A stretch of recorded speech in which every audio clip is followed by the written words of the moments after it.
okay. Nuvo lebih cepat bunuh kuman saat mandi dan selalu melindungi kulit setelah mandi.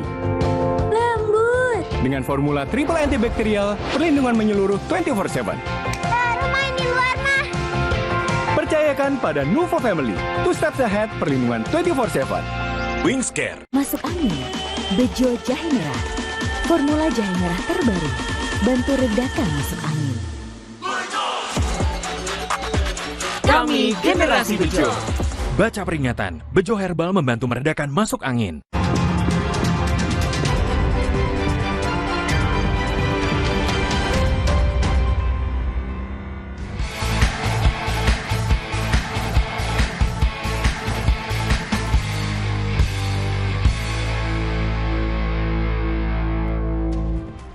Pelatih Timnas Indonesia Patrick Kluivert optimistis menatap laga melawan Tiongkok di Stadion Utama Gelora Bung Karno, Jakarta 5 Juni nanti. Pemain Timnas telah tiba di Jakarta usai menjalani pemusatan latihan di Bali.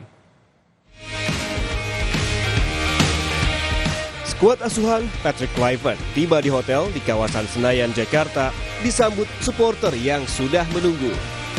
Sebanyak 29 pemain bergabung untuk melanjutkan latihan di Jakarta jelang laga kualifikasi Piala Dunia 2026 melawan Tiongkok di Stadion Utama Gelora Bung Karno 5 Juni dan Jepang 10 Juni mendatang.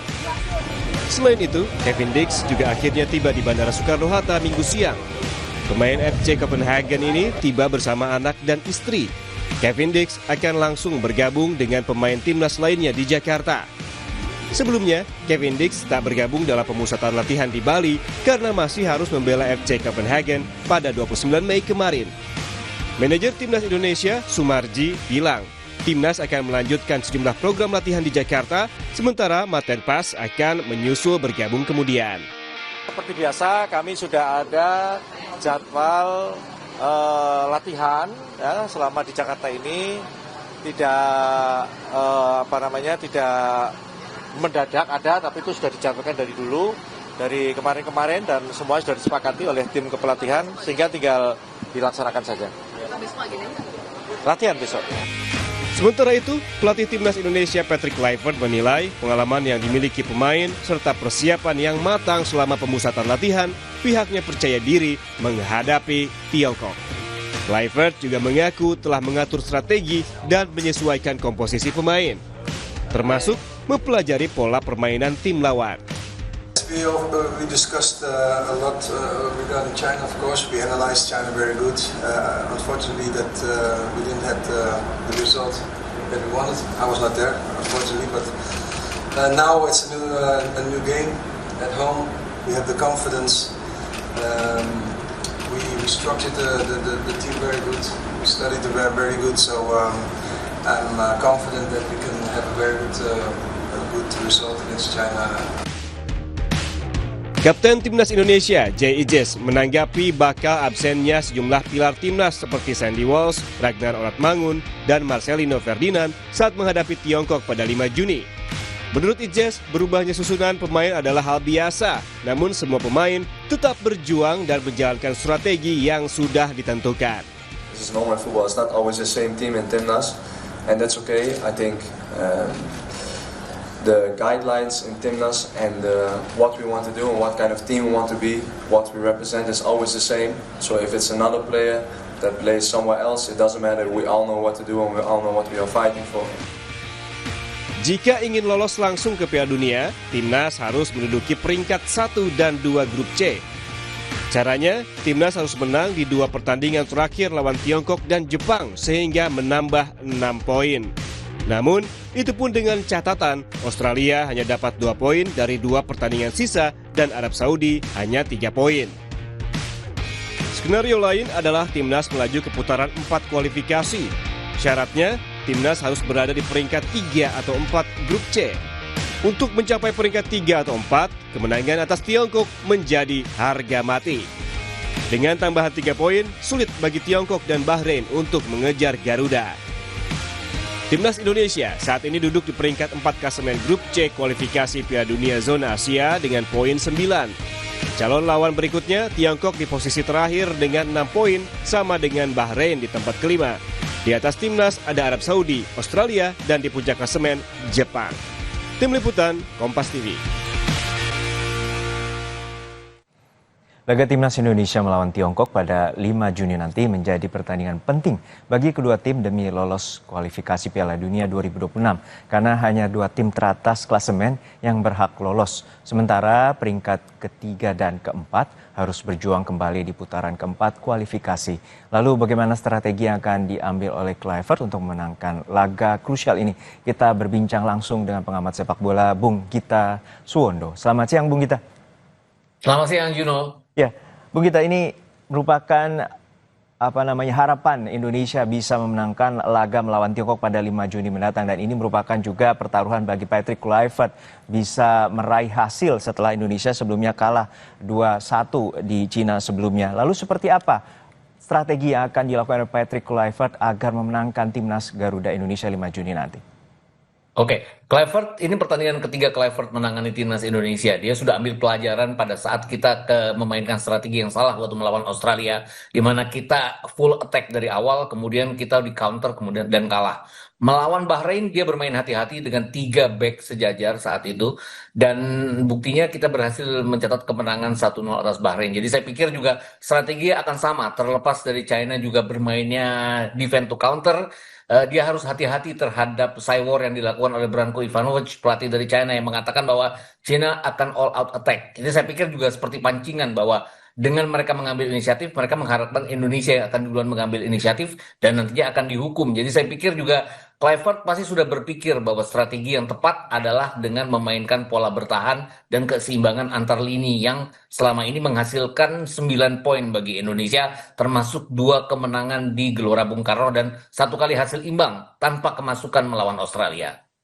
Ya Bung Gita, kita mengetahui bahwa statistik dari Patrick Kluivert sejak menangani 2 pertandingan pertama yaitu Indonesia melawan Bahrain 1-0 pada 25 Maret dan juga kalah 5-1 di Australia pada 20 Maret lalu. Lalu untuk saat ini juga menjadi pertaruhan di mana beberapa pemain pilar yakni Martin Pas, Ragnar Oratmangun, Sandy Walsh dan juga Marcelino kemungkinan akan absen untuk melawan Tiongkok nanti. Lalu seperti apa dan dampaknya terkait dengan timnas Garuda melawan Tiongkok? Saya pikir kalau Martin Pas sudah ada penggantinya ya. Emil Aldero kan secara pengalaman, secara kualitas juga sama lah. Bahkan mungkin sedikit di atas dari Martin Pas walaupun belum pernah bermain untuk timnas kita karena selalu Martin Pas yang jadi dan dia baru dinaturalisasi. Kemudian kalau kita bicara kehilangan Marcelino, iya, tapi kan ada Jakob Sayuri yang bisa menggantikan. Bahkan ada Egy yang selama 1 musim kompetisi di Liga 1 bermain sangat baik dengan sejumlah golnya, sejumlah asisnya yang membawa Dewa United sampai ke urutan kedua. Mungkin kehilangan yang paling besar adalah Ragnar Oratmangun di sisi kiri karena Ragnar juga bisa berfungsi sebagai pemain nomor 9 jika dibutuhkan. Selama ini penggantinya mungkin kesulitan, tapi kan kita memiliki Dean James yang walaupun sejatinya adalah bek kiri, dia bisa bermain di sayap kiri dengan baik, juga bisa bermain di depan di posisi kiri juga dengan sangat baik. Juga gol-golnya dan asisnya yang banyak yang sering dia lakukan pada saat memperkuat Go Ahead Eagles di Eredivisie. Jadi saya pikir ada beberapa opsi yang akan dilakukan oleh Patrick Kluivert untuk menggantikan pemain-pemain yang absen itu. Ya, dari pengamatan Anda bahwa mengganti beberapa pemain tentu juga apakah berpengaruh terhadap formasi yang akan digunakan oleh Patrick Kluivert nanti? Kayaknya kalau formasi enggak ya, karena kita sudah Kevin Dix juga sudah datang. Jadi pola 3-4-3 juga rasa-rasanya akan dilanjutkan oleh Patrick Kluivert. Kenapa? Karena kita banyak sekali pemain yang bisa menjadi center back. Kemudian kita ada Jay Izes, ada Rizky Ridho, ada Justin Hopner yang selama mereka bermain secara bersamaan mereka menghasilkan poin yang cukup baik. Ada 7 poin yang sudah mereka dapatkan di GBK dan tidak kemasukan sama sekali. Jadi saya pikir pilihannya itu. Kemudian ada Kevin Dix di sayap, ada Kevin Verdong di kiri, ada Tom Haye, ada Joey Pelupesi yang juga bermain sangat baik di lapangan tengah, dan di depan mungkin persoalannya adalah pengganti dari Lino dan juga pengganti dari Ragnar Oratmangun. Itu tadi yang saya bilang, ada Dean James, ada Egy, ada bahkan ada Vano Lillipali jika dia nantinya terpilih di 23 pemain. Juga ada Jakob Sayuri yang bisa bermain di sisi kanan dengan sangat baik, dan Ole Romeni tentunya sebagai striker nomor 9. Bung Gita, tadi kalau kita dari sisi Indonesia, kita akan beralih ke sisi Tiongkok. Lalu seperti apa? Karena kita melihat bahwa saat latihan mereka melakukan banyak variasi serangan dengan total 4 strategi berbeda. Lalu seperti apa nantinya dari formasi 3-4-3 juga akan yang dilakukan oleh Tiongkok untuk mengantisipasi serangan terutama dari timnas Garuda Indonesia?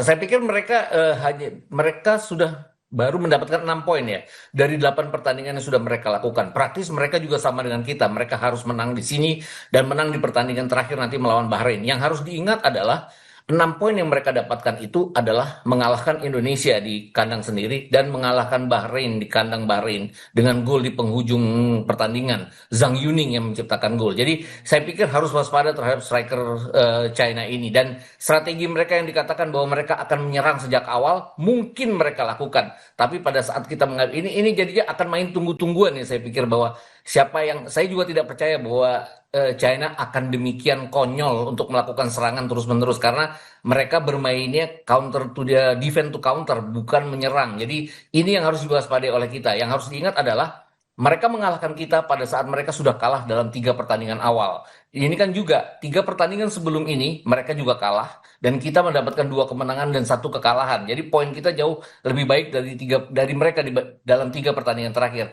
Ini yang kita harus waspada. Jangan terlena seperti halnya pada saat kita tandang ke China, di mana kita menyerang awal, menyerang terus-menerus, kemudian kita lupa dengan pertahanan kita. Pada saat itu kan gol kedua yang diciptakan oleh Zhang Yuning itu kan datang dari sisi belakang kita yang bertahan terlalu tinggi sehingga memudahkan mereka untuk menerobosnya. Ini yang harus diwaspadai oleh anak asuhan Patrick Kluivert ini. Terakhir Bung Gita, untuk saat ini mungkin kita juga berharap kemenangan karena posisinya Indonesia harus meraih posisi 3 ke 4 terkait dengan lolosnya piala kualifikasi Piala Dunia ataupun menuju putaran keempat. Lalu harapan Anda ataupun prediksi skor yang akan didapatkan timnas Garuda seperti apa? Sulit ya kalau prediksi skor, tapi kalau saya bilang antara menang, draw atau kalah, saya punya keyakinan bahwa kita akan bisa mendapatkan 3 poin di sini. Pasti sudah ada yang dipelajari oleh tim kita. Di luar tim ini diatur oleh Kluivert dan bukan Sintayong bahwa kekalahan melawan China di Oktober tahun lalu itu bisa menjadi sebuah pelajaran bahwa kita jangan terburu-buru untuk masuk perangkap China, menyerang mereka terus-menerus dan melupakan pertahanan. Saya pikir kalau kita memainkan strategi yang tepat, seperti halnya melawan Arab Saudi, seperti halnya melawan Australia dan melawan Bahrain, kita akan bisa mendapatkan 3 poin. Baik, kita harapkan Indonesia meraih poin maksimal dan juga akan lolos menuju Piala Dunia 2026. Terima kasih atas pengamatan Anda, analisis Anda di Kompas Siang bersama kami. Terima kasih atas laporan Anda, Bung Gita Suwondo, pengamat sepak bola.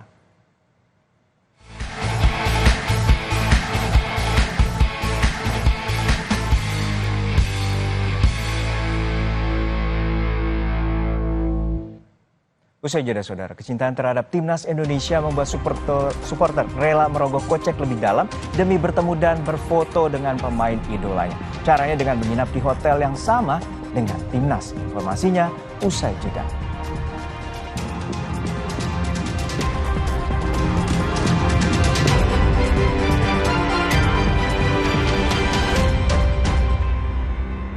Lakukan semangat berbagi. Rasakan panorama penuh aura spiritual yang memikat saat menapaki jejak mulia di tempat yang Allah sucikan dan jutaan jiwa rindukan. Ikuti kisah para hamba yang diberi kehormatan untuk melayani, merawat tanah suci dengan penuh keikhlasan dan cinta. One Day in the Haram, Jumat dan Sabtu, 6 dan 7 Juni, pukul 3 dini hari di Kompas TV. Teman berbagi berkah. Mau beli apa? Beli teh gelas, Bu.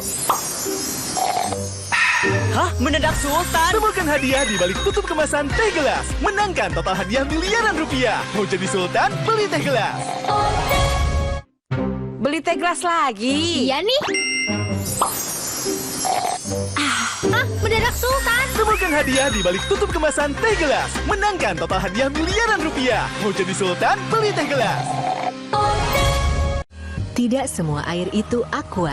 Yang dipilih dari sumber air di gunung terlindungi, disaring bertahun-tahun oleh lapisan bebatuan, dan kaya akan mineral alami yang seimbang. Sehingga aqua terasa dingin tanpa didinginkan. Baru Mama Lime Grade, pencuci piring dari tumbuhan, 100% food grade, inovasi baru Lion Jepang. Formula Natura Plant Essence dari tumbuhan alami dengan proses teknologi modern. Mama Lime Grade, efektif angkat lemak, membuat piring bersih kesal. Tangan tetap lembut. Mama Lime Grade juga efektif bersihkan kotoran dan bakteri di buah sayur. Buah sayur bersih higienis, aman, 100% food grade. Mama Lime Grade, pencuci piring dari tumbuhan. Pertama, 100% food grade. Lime. Nyalakan semangat berbagi. Siap-siap tertinggal-tinggal oleh ulah mereka yang kreatif dan penuh kejutan. Just for Laughs Gags. Jumat 6 Juni pukul 10 pagi. Sabtu dan Minggu 7 dan 8 Juni pukul setengah 9 pagi. Di Kompas TV. Teman berbagi berkah.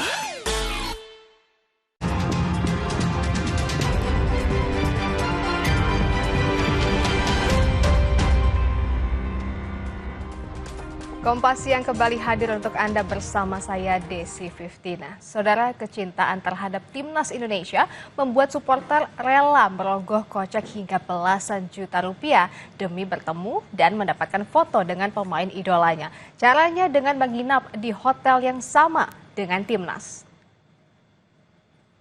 Banyak hal yang dilakukan supporter Indonesia untuk lebih dekat dengan pemain Timnas. Tak sekedar menyaksikan JIJs dan kawan-kawan latihan, mereka ingin lebih dekat dengan mendapatkan foto serta tanda tangan. Hal ini yang dilakukan salah satu supporter, Heri Istiawan dari Banyuwangi, Jawa Timur. Heri sengaja datang ke Bali dengan mengendarai sepeda motor. Ia menginap di hotel yang sama dengan skuad Garuda selama 3 hari dan mengeluarkan dana sekitar 12 juta rupiah. Usahanya tak sia-sia. Heri berhasil bertemu dan meminta tanda tangan pemain Timnas. Wah, perjuangannya sampai libur-libur kerja ya demi sampai nginep di sini 3 hari demi Timnas. Terus ya alhamdulillah dapat banyak ya. Tanda tangannya semua dapat dari semua pemain, Bang J juga semua nih. Banyak lah koleksi untuk pribadi. Wah, lumayan satu harinya 3,4 ya. Jadi totalnya lumayan lah. Dengan usahanya, seluruh tanda tangan pemain berhasil didapatnya di 4 jersey yang dibawanya. Nandang Astika, Kompas TV, Denpasar, Bali. Sepak bola tanah air tengah menggeliat, saudara. Kamis nanti Timnas siap bertanding melawan Cina di kualifikasi Piala Dunia 2026 zona Asia. Sementara skuad Garuda Muda telah lebih dulu berhasil lolos ke perempat final Piala Dunia U17 2025 yang akan digelar di Qatar November mendatang. Di tengah ramai polemik pemain naturalisasi, prestasi yang ditorehkan Garuda Muda menumbuhkan harapan kalau bibit muda berprestasi bisa datang dari dalam negeri. Garuda Muda berhasil terbang tinggi dapatkan tiket menuju Piala Dunia U17 di Qatar November mendatang. Ini adalah kesempatan pertama Indonesia maju Piala Dunia U17 lewat jalur kualifikasi. Namun di tengah euforia Timnas berlaga di Piala Dunia, bagaimana negara berkomitmen membina dan menjaga Garuda Muda tetap bersinar demi kemajuan sepak bola tanah air? Mengenakan jersey dengan emblem Garuda di dada, membela sang merah putih di lapangan hijau, jadi mimpi tiap atlet muda sepak bola Indonesia. Ada perjuangan dan pengorbanan yang sejak usia dini dilakukan para atlet muda sepak bola untuk mengasah dan memantaskan diri bergabung skuad Garuda. Itulah yang tengah diusahakan seorang Chico Jericho Yarangga, remaja 15 tahun asal Papua.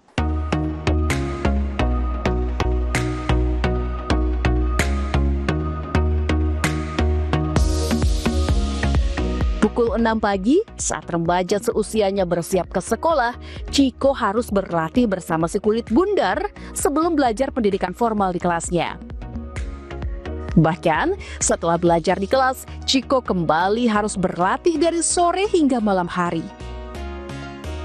Chico menjalani beasiswa sekolah asrama bola di Asiop Sentul, Bogor. Ia harus membagi waktu belajar dan berlatih sepak bola demi meraih cita-cita menjadi pemain Timnas Indonesia.